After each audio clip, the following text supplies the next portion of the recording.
Hi everyone, and welcome to this video on how to make a safety officer resume. A well-crafted resume is essential for landing a job in this field, so I'm going to walk you through the process step by step. What is a safety officer resume?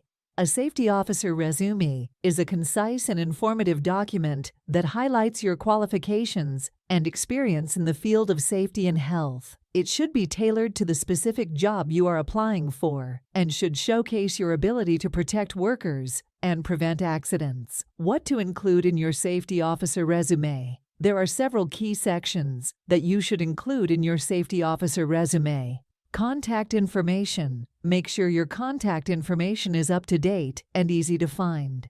This includes your name, email address, and phone number. Professional summary. This is a brief overview of your experience and skills. It should highlight your most relevant qualifications and make a strong case for why you are the best candidate for the job. Experience. This section should list your work history in reverse chronological order. For each position, include the company name, your job title, and the dates you worked there. Also, provide a brief description of your responsibilities and accomplishments. Skills. This section should list your relevant skills and knowledge. This could include things like OSHA certification, experience with safety programs, and proficiency in safety software.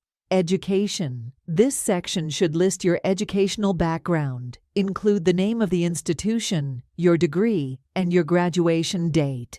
Certifications. This section should list any relevant certifications or training you have completed. Let me guide you through the step-by-step procedure of creating a compelling CV on laptop screen. You must make a simple format in MS Word. In the heading, write your name and job position, that is safety officer, the mobile number, and email. It's optional to place your picture totally depending on you, but with a picture, your CV looks attractive. After heading, the second point is the career objective. Your career objective should be no more than 2 or 3 sentences long. Use strong verbs to describe your skills and experience. After the career objective, write your academic qualifications. First, you need to mention your higher qualification, like Master's in Civil Engineering. After that, mention your bachelor's and so on. In technical qualification, you need to mention the safety course, like qualification of NEBOSH, IOSH certificate, etc.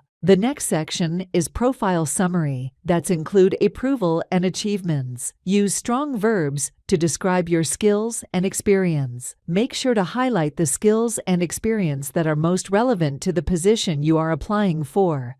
The next section is work experience summary. Incorporates your experience in both Gulf and in your country. Start by listing your most recent position. This will give the employer a quick overview of your most relevant experience. This section is about work experience or project in details. In this section, you can write and give structure to your project. This includes the name of the company for which you completed the project, your position in the project, project name, location, and the client name. List your duties and responsibilities in the project using strong action verbs.